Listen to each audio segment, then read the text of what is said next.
Poštovani gledatelji, dobar večer, dobar dan. Evo nas u Istri, evo nas u Puli, evo nas sa jednom specifičnom temom. Što se sa Istrom doista događalo u zadnjih 100 godina? Je li Istru Pavelić nepovratno predao Italiji ili je to ipak napravio službeni Beograd 1920. Što je istina, a što mit o fojbama, istarskim krškim jamama u kojima su po mnogima stradale tisuće ljudi od partizanske ruke nakon rata? Koliko je katoličko svećenstvo stradalo od komunističke ruke? Napokon, jesu li istarski svećenici na čelu sa Božom Milanovićem spasili Istru, a ne Titovi komunisti, kako je u povijesti zapisano? Sve su to teme koje ću u ovom razgovoru bistriti sa jednom akribičnom istraživačicom istarske povijesti, gospođom Lili Benček. Poštovanje i dobrodošli. Dobar dan. Drago mi je da ću ja moći par riječi reći. Moram priznati da je istarska povijest pomalo terra incognita za ostatak Hrvatske, što je žalosno. I ako hoćete govori o našim ukupnim provincijalnim gledanjima. Naime, povijest je zabilježila da je samo u Istri od 9. stoljeća postojalo bogoslužje na hrvatskom, da ste u Austro-Ugarskoj imali 169 hrvatskih škola sa 300, gotovo 50 hrvatskih učitelja, preko 500 katoličkih crkava u kojima se propovijedalo na hrvatskom kroz stoljeća. Imali ste 3 dnevna lista, preko 500 športskih društava i nevjerojatnih 400 zadruga sa preko 100.000 članova koji su stup gospodarstva kojeg se vidi zapravo i dan danas. Sad, ono što me zanima, istarsko hrvatstvo je unatoč svemu tome, ono je neupitno, ali je manifestno često potpuno drugačije od ostatka Hrvatske. Što je tome razlog? Povijest, mentalitet, zemljopisno određenje, što je presudilo? Upravo sam to htjela reći. Ja sam autohtona Istranka, rođena u Puli i po tome sam počela pisati jer razumijem tog istarskog čovjeka i povijest Istre. A pogotovo zato što sam se školovala u vrijeme Jugoslavije kada su mnoge istine prešućivane. Istra je karakteristična po tome što je uvijek bila pod tuđinskom vlašću. Središnji ruralni dio Istre je naseljen hrvatskim, pretežito hrvatskim stanovništvom, a obalni dio gradovi je talijansko-romansko bilo stanovništvo. I taj obalni dio su bili trgovci, bankari, sve intelektualci, a u ruralnom dijelu su bili nepismeni seljaci. To je ona karakteristika Istre i onda je sredinom 19. stoljeća narodni pokret, osvješćivanje. Juraj Dobrila je predvodio tu samosvijest hrvatstva kao biskup. Uglavnom su se školovali preko crkve kao svećenici, donosili pismenost i taj osjećaj hrvatstva među seljacima. Da, idemo zadnjih recimo 100 godina uzeti. Talijanska vlast i talijanski teror počinje 1920. ali vidio sam u nekim vašim zapisima da govorite da već 1918. počinje talijanski teror. Kako, gdje i kako? Kad je Austro-Ugarska izgubila rat, onda je u Pulskoj luci predala mornaricu admiralu Janku Vukoviću Potkapelskom i ta hrvatski barjak, hrvatska mornarica se svega 10-ak sati vijorio na brodu. Onda su u toku noći od 31. listopada na 1. prosinca u Pulsku luku ušli 2 diverzanta, talijanska, u maloj podmornici i postavili mine na zapovjedni admiralski brod Viribus Unitis. Janko Vuković Potkapelski je imao saznanja, čak ih je i pustio jer je mislio da neće aktivirati mine, međutim oni su pred jutro oko 7 sati aktivirali mine, potopili brod sa oko 400 mornara koji su uglavnom bili Hrvati i tu je prestala, više nije bila hrvatske mornarice, nego su ušle talijanske skvadre. To su bili odredi, skvadristi, koji su i prije Rapalskog ugovora počeli terorizirati hrvatsko stanovništvo u Istri. Nakon 1920. nakon Rapalskog sporazuma, kad je Istra potpisom zapravo kralja i zapravo Beograda, predana Italiji, to se uvijek nekako gura po tepih, donesen je čak i zakon o prisilnoj italijanizaciji. Zatvarane su škole, tiskare, novine i tako dalje. Što je sve taj zakon uključio? 1923. je donijet zakon gdje novorođeni više se ne smiju upisati sa hrvatskim imenima, nego isključivo talijanska imena. 1926. donesen je zakon da se svi toponimi, sve prebace na talijanska imena, a 1927. donesen je zakon o takozvanim smiješnim imenima, gdje je sasvim hrvatska imena su trebala nestati, pa su čak i na nadgrobnim spomenicima morali mijenjati imena u talijanska. Potpuno. Dakle, pod prijetnjom kazne. Pa sigurno, to je bila prisilna talijanizacija. U školama, moja mama je pričala, ona je pohađala talijansku školu, djeca nisu smjela međusobno ni na odmoru progovoriti svojim materinjim jezikom, svojom čakavštinom, nego su za to dobivala packe po rukama sa šibom. A neke su čak i karabinjere, to su bili policija talijanska, karabinjere zvali i kažnjavali su djecu. Znači, odmah u školsku djecu već nisu smjeli govoriti talijanskim jezikom. U Puli je spaljen Narodni dom sa preko 7000 knjiga. Da, i to je i u Trstu i u Puli. To je kulturocid koji je napravljen.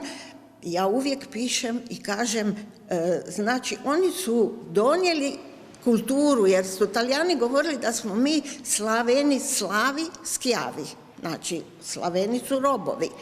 I oni će nama donijeti kulturu, jer smo mi nekulturan narod, i onda su spalili dom sa 7000 knjiga. To je kulturocid. A naveli ste prije, ima popis, Ernest Radetić je u svojoj knjizi Istarski zapisi točno naveo šta smo sve mi imali u vrijeme Austro-Ugarske dok nije došla Italija. Kad je došla Italija, oni su uveli tu prisilnu talijanizaciju. Koliko se danas u Istri o tome zna? Malo, jer se ne uči u školi, nema u školskom programu povijesti, toga nema. A još jednu crticu, ovako što mi je mama pričala, moj je nono, njen otac, imao trgovinu u selu i dali su mu Talijani da otvori trgovinu. On je rekao da on ufašio u stranku fašističku, ne želi ući, želi otvoriti trgovinu, da selo ima gdje kupiti namirnice, on će plaćati porez i imat će koristi i selo i država.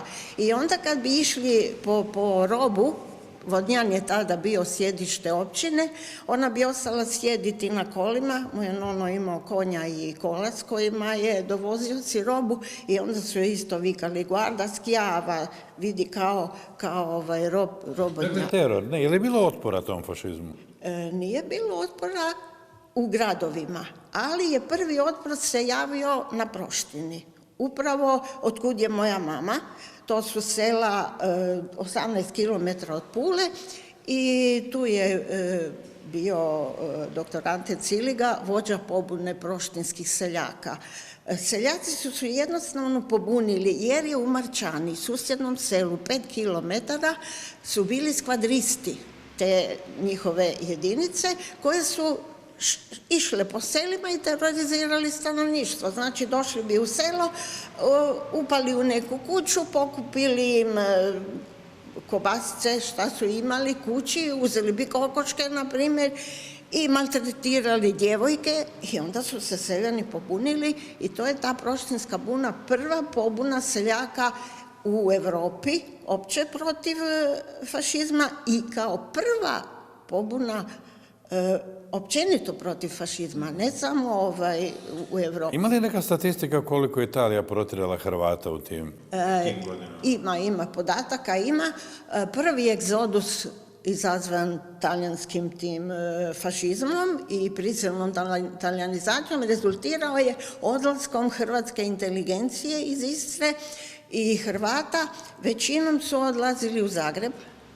Jedan dio je otišao u Višnjevac, kraj Osijeka, a jedan dio je otišao u Vojvodinu, u Suboticu, koja je bila onda hrvatski grad, a jedan dio otišao i u Sjevernu i Južnu Ameriku. 50 do 60 tisuća Hrvata je napustilo Istru tada, a Mussolini je bio otpustio sve profesore, sve nastavnike, zatvorio škole, pa je dovukao iz Južne Italije oko 30 tisuća Talijana, znači dovukao je učitelje, dovukao je službenike, činovnike, policajce, karabinjere i državnu upravu, znači svojih 30 tisuća Talijana je doveo da bi mogla država funkcionirati. Dobro, iako je Beograd potpisom Rapalskog sporazuma, potpisom Ante Trumbića, jednog ponosnog Splićanina, predana Italiji, ipak se povijesna sramota pripisuje Paveliću, koji je rimskim sporazumima potvrdio zapravo tu odluku. 41. tek. Da, zašto je povijesna sramota u cijelosti pala na Pavelića, a Trumbiću se to, pa ne samo Trumbiću, nego Beogradu. Kraljevina Italija i Kraljevina Jugoslavija su potpisale Rapalski ugovor. I svagdje, kad terete Pavelića, terete ga zato što je to komunistička bila mantra, doslovno mantra, da je Pavelić prodao Istru i Dalmaciju. Međutim, nije Istru, otoke Krk, Cres, grad Zadar, otok Lastovo, bili su predani, čak i Rijeka je kasnije 24. Bili su predani Italijanima. Po Londonskom ugovoru su Italijani još to dobili, da bi 1915. da bi prešli u ratu na stranu sila Antante.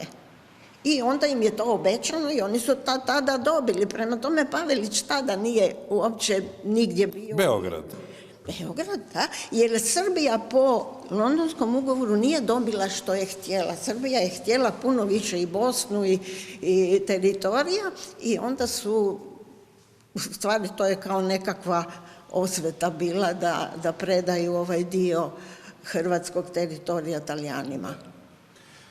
Povijest bilježi da je samo dan nakon pada Mussolinija Pavelić dao naredbu hrvatskoj vojsci da se vrati u okrilje države Hrvatske, Istra i Kvarner. Međutim, to se nije dogodilo. Zašto se to nije dogodilo? Nije zato što 8. rujna 1943. kapitulirala Italija. Pavelić je već 10. rujna donio odluku da se pripoje svi ti krajevi EDH.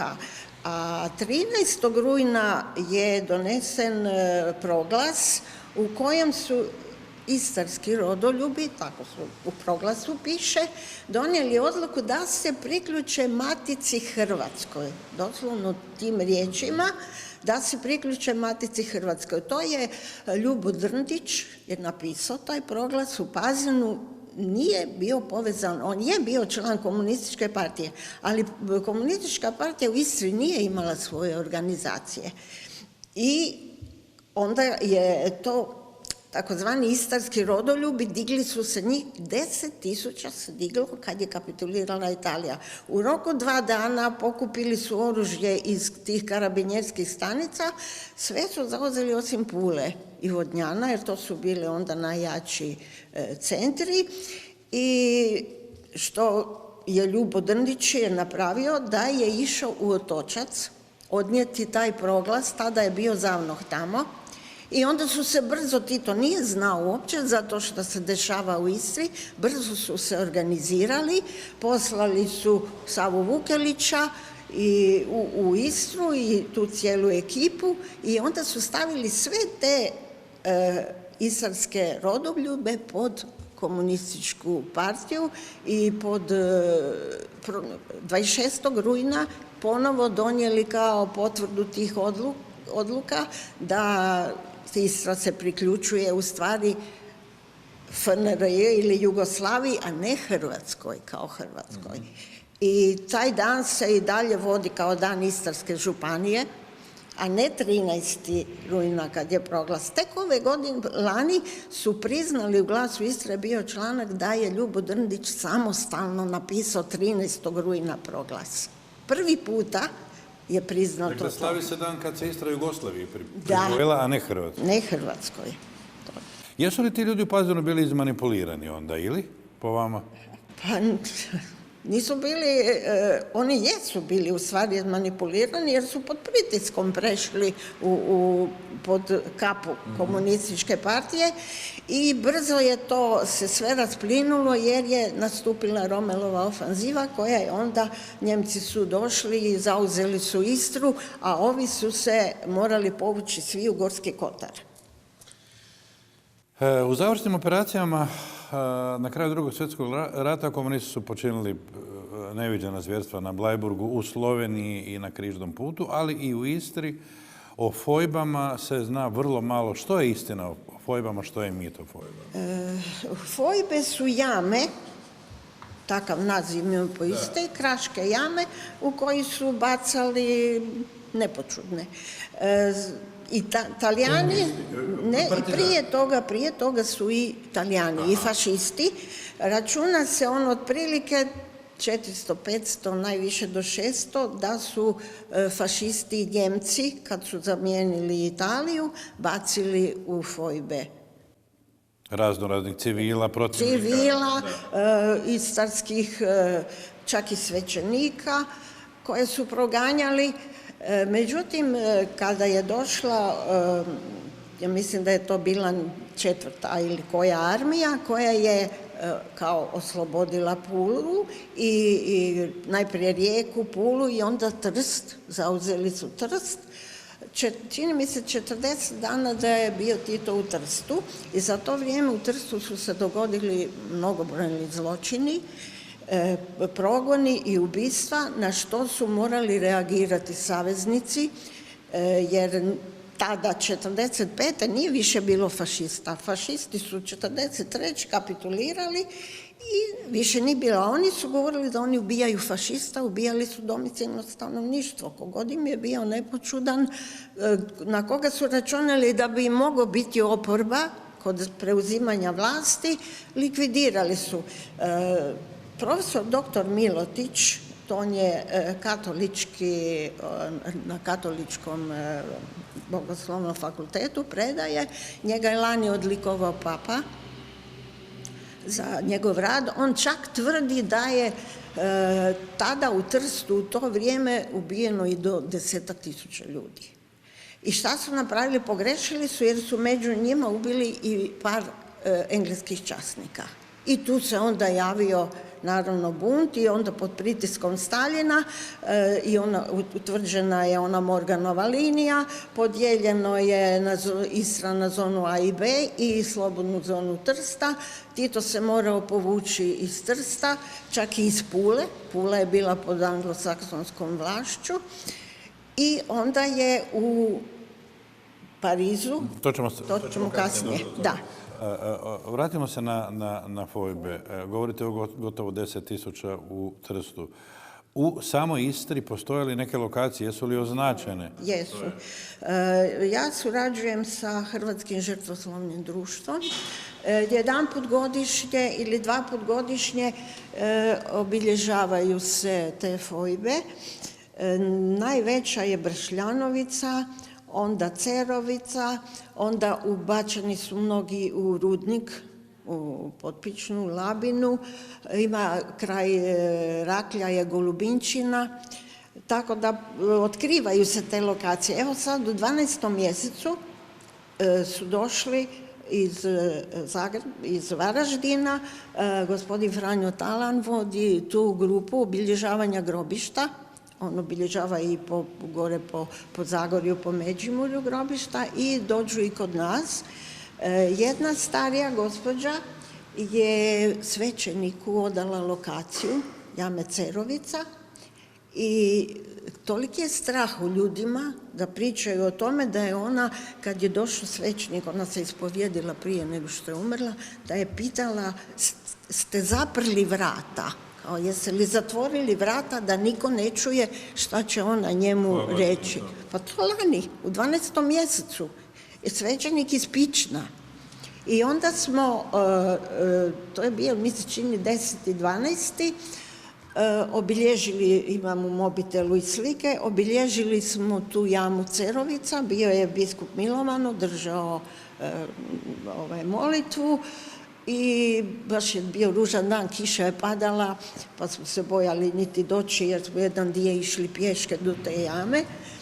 I gospodin Talan je donio križ gdje piše jama Cerovica, donijeli su vijence i tu smo se pomolili za te žrtve. Kažu da je danima se čuo za pomaganje iz jame, a nije niko smio od mještana doći blizu, jer bi završio i on u jami.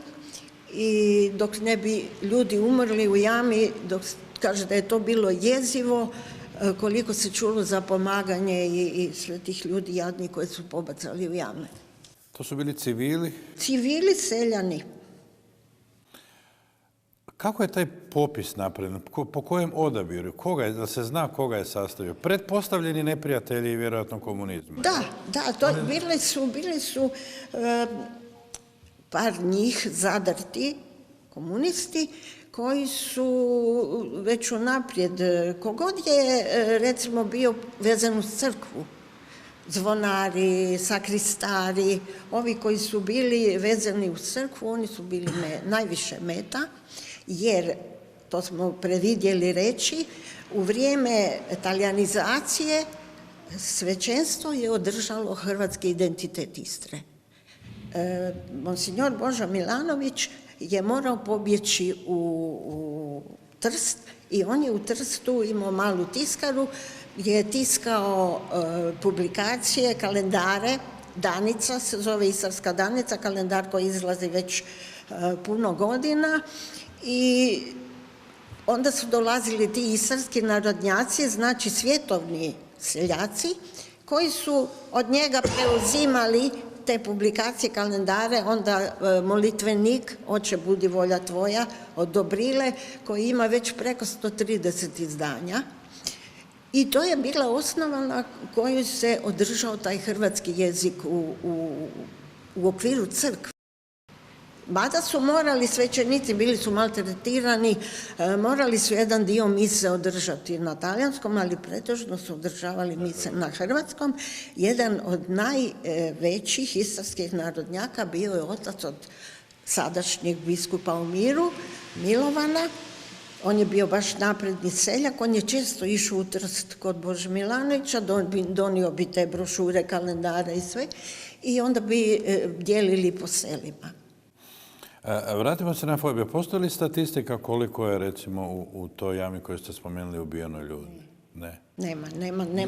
Nema pisanih tragova, nema ništa, to je bilo sve obavijeno velom tajne. Prvi koji je istraživao, to bio je svećenik Ivan Grah, koji je bio svećenik u Ližnjanu. Njemu su se ljudi u ispovjedima ispovjedali i odavali. On je sastavio knjige, napisao, inače je bio arhivar i sredio arhivu u Pazinu i on je izdao i knjigu i podatke koje prvi je on dao, ali nije to statistika neka, nego recimo njemu je pripovjedao jedan iz Ližnjana, pa mu je pripovjedao neko iz Medulina, pa iz Pomera, pa tako, i na osnovu toga je on dao neku predodžbu ko je sve stradao, ali statistike nikakve nema.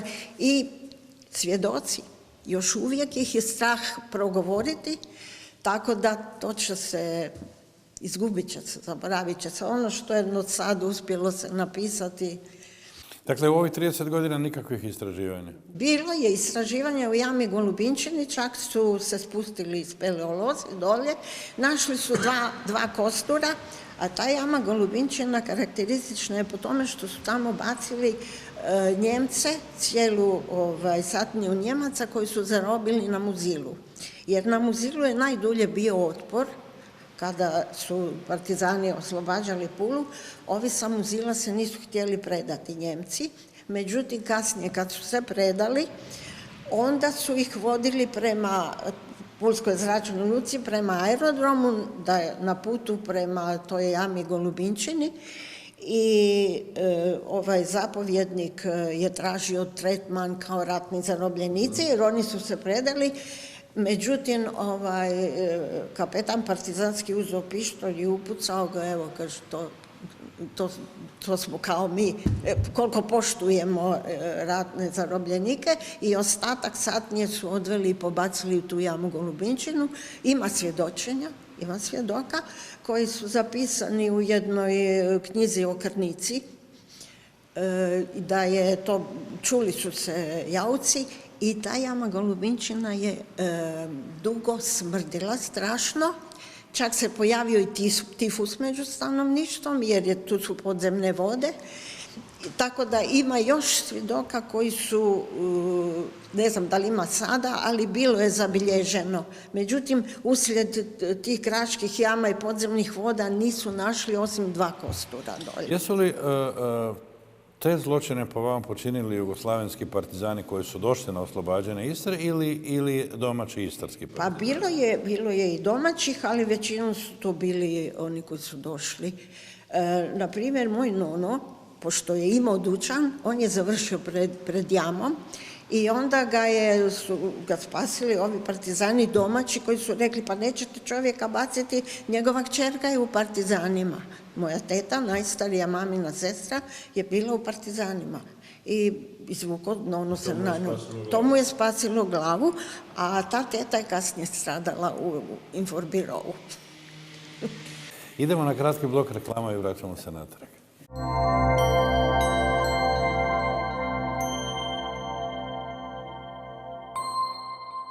Tko je ubio Zvonka Bušića? Jedina knjiga tiskana u Hrvatskoj koja donosi detaljan životopis Zvonka Bušića, čovjeka koji je za Hrvatsku u zatvoru proveo pune 32 godine. Uz ekskluzivne informacije o otmici zrakoplova, ekskluzivne fotografije, detalje iz Zvonkovih zatvorskih dana, knjiga donosi niz nikad objavljenih informacija vezanih uz spektakularnu otmicu zrakoplova. Hrvatske novinarske tragedije od 1945. do 1995. Doslovno jedina knjiga ikad tiskana u Hrvatskoj koja donosi detaljnu poimeničnu analizu i sudbinu svih novinara koji su pisali za vrijeme nezavisne države Hrvatske. Nakon 1945. ubijeno ih je 38, 101 dobio je doživotnu zabranu pisanja. Više od 100 ih je pobjeglo iz zemlje, 40 novinara je promijenilo profesiju pod pritiskom, a samo 27 ih je dobilo pravo pisanja. Knjiga ekskluzivno donosi i statistiku pogroma nakon pada Hrvatskog proljeća. Godine 1972. 50 novinara je završilo u zatvoru, a 172 na crnim listama. Ova knjiga tematizira i statistiku pogibije novinara u Domovinskom ratu. Regija kao treća Jugoslavija, još jedna Dujmovićeva uspješnica u kojoj se detaljno analizira kako se pod pojmom regije uporno i ustrajno vraćaju stara jugoslavenska rješenja, kako u kulturi, tako i u sportu, glazbi, ali i u ukupnoj politici. Mali noćni razgovori ljevice i desnice, dramaturški tekst po kojem je napravljena kazališna predstava, iznimno zanimljiv politički razgovor koji noću vode 2 hrvatska umirovljenika, sukobljavajući najvatrenije argumente koje je povijest ispisala u povijesnoj polemici hrvatske ljevice i desnice. Cijena svake knjige je 20 eura, a poštarina je plaćena. Narudžbe na telefon 099 6347 567.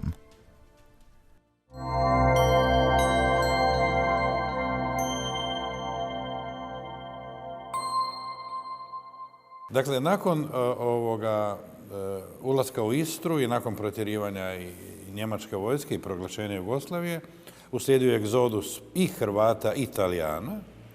Ko je ušao u sve te, dakle, govorite o 50.000 Hrvata koje je Italija protjerala u onoj prvoj fazi. Nakon toga dolazi drugi egzodus, ponavljam, i Hrvata i Italijana. Tko u te kuće koje su sad sablasno prazne ulazi? Jesu li to Srbi i Crnogorci koji dolaze kao vojnici JNA ili je to neko treći? To nakon potpisivanja Pariškog mirovnog sporazuma uslijedio je masovni 10. veljače 1947. je potpisan Pariški mirovni sporazum. Nakon toga uslijedio je egzodus. Ali još jedna epizoda koja je izazvala veliku paniku i strah u Puli, to je 1946. u 8. mjesecu eksplozija na Vergaroli. Što je to bilo? Vergarola je jedna uvala prema tvornici cementa u Pulskoj luci, koja je bila sportska lučica, gdje je bio jedriličarski klub, plivački klub i tu je bila kao nedelja, u august mjesec, kolovoz, došli su ljudi sa djecom, bila je regata. Došli su obitelji cijele sa djecom, piknik je bio na kupanje, na druženje i netko je 28 mina kojima je bio izrađen upaljač aktivirao i to je nastao masakr. Koja godina je to? 46. Nastao je masakr gdje se još ne zna točan broj. Negdje od 69 do 100 i nešto. A se zna ko je napravio to? Ne zna se ko je napravio. Talijani optužuju OZNU, a ovi naši optužuju Talijane, tako da... A ko je držao vlast tada? Tada je bila vlast, Englezi su bili u Puli. Englezi su kao napravili istragu i sve, međutim isto se nije utvrdilo ko je. Ima podataka, recimo ovako, novinar Radio Pule, Hrvatske radio Pule, Elvis Mileta, on je čak naveo imena da su trojica oznaša iz OZNE. Međutim, poslije su ga napali da nema dokaza za to, da to nije istina i tako da je ostalo na tome čak i povjesničari lokalni, na primjer profesor Dukovski, on isto kaže da nije naišao nigdje na pismeni trag koga bi se moglo optužiti za taj zločin i to je izazvalo veliku paniku i strah u Puli i ljudi su počeli masovno iseljavati. Dakle, rekli ste nakon Pariškog sporazuma kad se određuje koji dio zona B, što pripada Hrvatskoj, odnosno Jugoslaviji, slijedi egzodus. Egzodus, da. I otprilike brojka je oko 200.000 ljudi, ali ne samo iz Istre, nego i Rijeka, i Primorje, i otoci, jer Istra je tada imala oko 200.000 stanovnika, znači bila bi se potpuno ispraznila. A Pula sama je ostala na svega par tisuća stanovnika, Pula se totalno ispraznila. To su uglavnom Talijani. Talijani, ali je dosta otišlo i Hrvata. Moje mame, sestra je otišla isto, iako su bili Hrvati. Koji omjer bi postavili tu od tih 200.000? Ma 10% je Hrvata, ostalo su sve Talijani, rapidno se smanjio broj Talijana. I oni sami, teško je bilo to ljudima napustiti, jer to su autohtoni Talijani.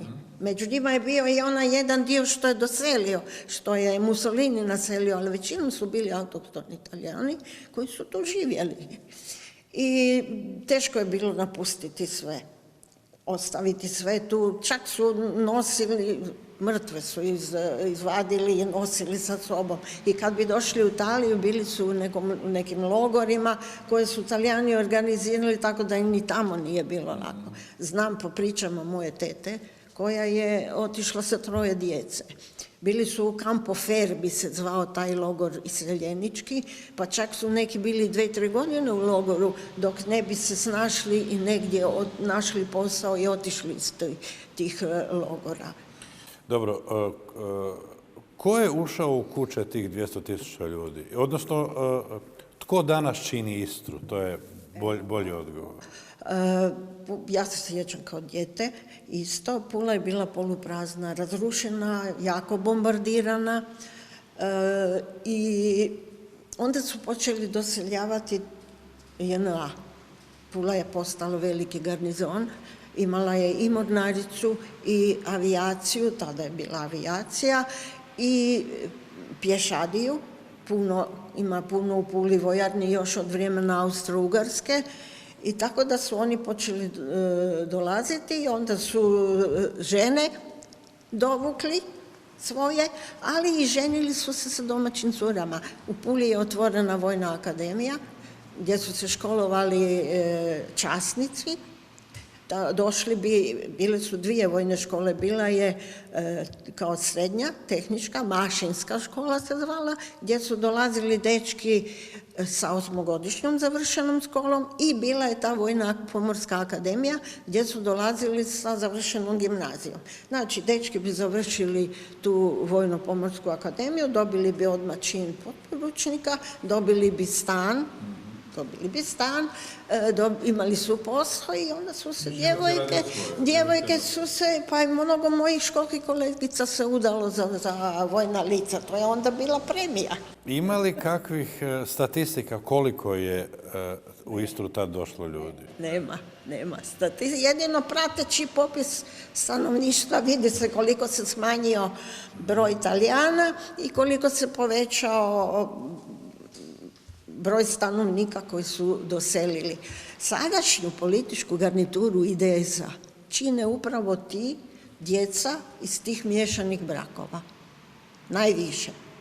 Zato su oni projugoslavenski nastrojeni i malo ima, čak i ako je mama Hrvatica, a tata Srbin, bili su iz JNA, oni su pretežno jugoslavenski orijentirani. Da, to je zapravo šifra Istre, ovo o čemu govorite. Dobro, vratimo se sad na 47. jer postoji jedan prijepor povijesni. Tko je Istru vratio Hrvatskoj? Svećenik Božo Milanović svojim svjedočenjem, svojim dokazima i svojim lobiranjem ili Josip Broz Tito? Svećenik. Svećenik? Svećenik. Jer ovako, kad su morala se vojska povući, Titovi partizani, morali su se povući iz Trsta, morali su se povući iz Pule. Znači, ono što je ratom osvojio, on nije mogao zadržati. Ali je Tito bio toliko promućuran da je znao da je crkva održala hrvatstvo u Istri i da crkvene knjige imaju po popis. U stvari, iz crkvenih knjiga se da iščitati sastav stanovništva. A kako su saveznici uzeli etničku strukturu stanovništva po kojoj će se određivati granica, onda je on poslao svoje emisare, mislim da je bio sudac Diminić i još jedan, u Trst kod Bože Milanovića. A prije toga, kad su došli kad je počeo partizanski pokret u Istri, nakon 1943. komunisti su toliko maltretirali Božu Milanovića da je morao opet pobjeći u Trst. Znači, bili su protiv crkve, strašno su bili protiv crkve, jer su oni komunisti su ateisti, ali poznavajući narodnjake istarske 1945. godine su ubili oca od Milovana, biskupa Milovana. Znali su da su im oni opozicija, narodnjaci koje je narod slijedio i koji su bili faktički vođe. Samo jednu kratku crticu. Otac od biskupa Milovana je bio u rodu sa Miroslavom Bulešićem. On je, kad je Miroslav Bulešić imao svoju mladu misu, kod njega se održao obiteljski ručak i on je održao govor tada, prekrasan govor, o domoljublju, o kršćanskim vrijednostima koje žive Istrani i taj govor je strašno iritirao komuniste. Oni su tu vidjeli veliku opasnost u svim tim narodnjacima i mnogi su završili u fojbama, tako da nije u stvari imao komunizam ovdje u Istri, nije imao oporbu. Nije se imao ko pobuniti. Dakle, Tito šalje emisare Boži Milanoviću i oni su sklopili sporazum, u knjizi od Ernesta Radetića, točno je tekst sporazuma u kojem Diminić, Titov emisar, garantira Boži Milanoviću da će crkva moći pastoralno djelovati, slobodno moći pastoralno djelovati. Međutim, poslije to pogaženo uopće nije. Božo Milanović je pristao i još nešto, prije toga je osnovana udruga Svetog Pavla gdje su 52 svećenika potpisala da pristaju radije i ući u komunističku Jugoslaviju nego sa Talijanima. Jer Božo Milanović je znao da ako Talijana bi i Hrvati nestali, A opet u Jugoslaviji je garancija da će Hrvati opstati. Tada je bila ona njegova poznata rečenica da režimi nestaju, a narod ostaje.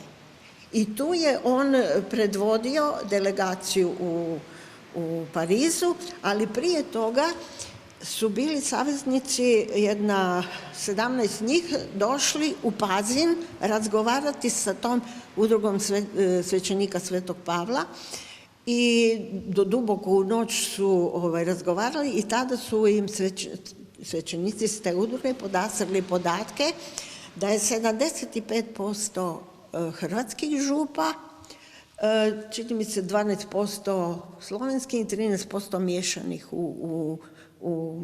u Istri, i onda su im podasrili podatke o progonima, kako su Talijani proganjali svećenstvo i crkvu, o talijanizaciji, i tu je ta jezgra kad su oni, ta saveznička komisija, kad su oni vidjeli da u stvari bi trebala Istra pripasti tada Hrvatskoj ili Jugoslaviji, jer je 75% župa bilo hrvatsko.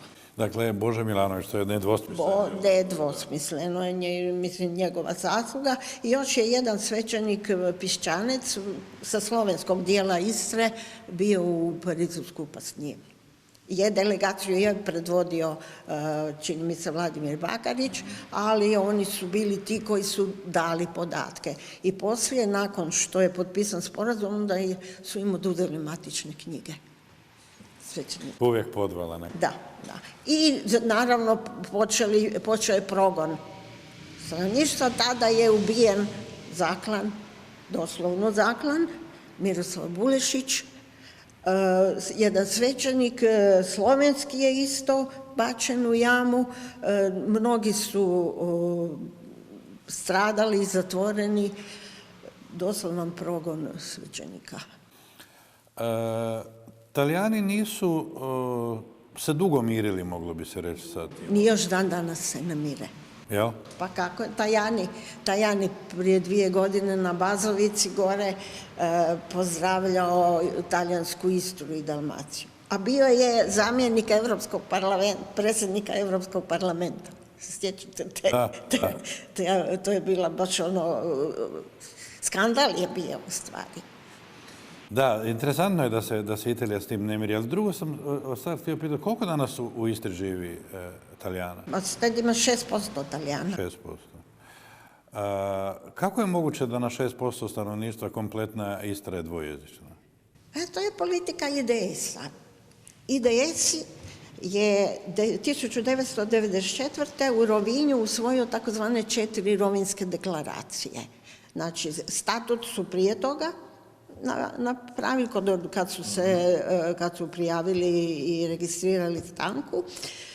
Onda je bila deklaracija o Istri euroregiji, Istri, sad ne znam ih napamet, trebala bi pogledati, uglavnom 4 rovinske deklaracije koji je svaki član IDS-a koje je trebao poštivati. I statut. Statut je 1995. dr. Franjo Tuđman i vlada tada su dali na Ustavni sud i Ustavni sud je poništio 36 članaka tog statuta, upravo zbog dvojezičnosti istrijanstva. I onda kada je 2000. došla koalicija, 600-člana koalicija na vlast, u toj koaliciji je bio IDS, bio je Ivan Jakovčić, i onda su im 18 članaka vratili.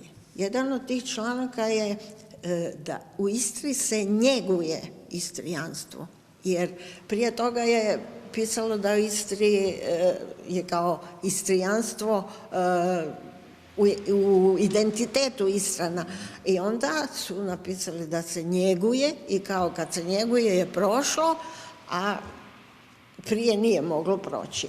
I dvojezičnost da se može po statutu svake općine ili grada. Tako da, to je dijelo u stvari Hurija Radina. Jer on je jednom izjavio da nije on član IDS-a, jel, da je IDS u njemu i da on surađuje sa IDS-om, tako da je u Istri od 10 gradova samo 3 su hrvatski, ostali su svi dvojezični, to je Labin, Pazin i Buzet. Ali nigdje ne prelazi broj Talijana 30%. U Puli je, na primjer, 78% Hrvata, 2,48% čini mi se Talijana i dvojezičnost. Pa kako to može biti? To nigdje ne postoji. U statuta. Gradsko vijeće je usvojilo statut u kojem stoji da je dvojezičnost. Tako da svaki dokument koji dobijemo od grada... Ali to je u suprotnosti sa zakonom u kojem stoji. Pa vidite u Vukovaru, dakle morate imati 33% stanovništva da bi imali ćirilicu. Ali to je krivac zakonodavaca. Naš zakonodavac je Sabor, Hrvatski sabor. U Saboru je izglasan Ustavni zakon o pravima nacionalnih manjina još 2002. godine, jer je to kao isprika bio uvijek da bi mogli ući u Europsku uniju. I donesen je taj Ustavni zakon kako ne poznaje niti jedna europska država. S time da se evo sad zloupotrebljava taj Ustavni zakon o pravima nacionalnih manjina, koji je u stvari u osnovi diskriminacijski prema hrvatskom narodu, ali oni kažu domicilno hrvatskom narodu, oni kažu da je to pozitivna diskriminacija. Znači, niko se u državnoj upravi ne može zaposliti ako nema, ne znam, oba dva jezika. Čak i Srbi priznaju u svojim novostima u biltenu da je taj članak 19 zakona, čini mi se, diskriminacijski. Čak i oni priznaju, ali kao, na primjer, svaki grad koji je dvojezičan mora imati zamjenik, svi zamjenici su Talijani. Pa jučer smo imali novog zamjenika gradonačelnika Zoričića, Bruna Černjula, koji je iz talijanske nacionalne manjine. I to ide od viših na najniže funkcije. Znači, svaki pročelnik mora imati zamjenika Talijana. Je, točno tako. I svaka općina i svaki grad koji su dvojezični izglasali statut. Dobro, Hrvatima je to normalno. Kako? Pa nije normalno. Normalno je utoliko što smo mi navikli na taj talijanski jezik tu. Međutim, sve se manje čuje.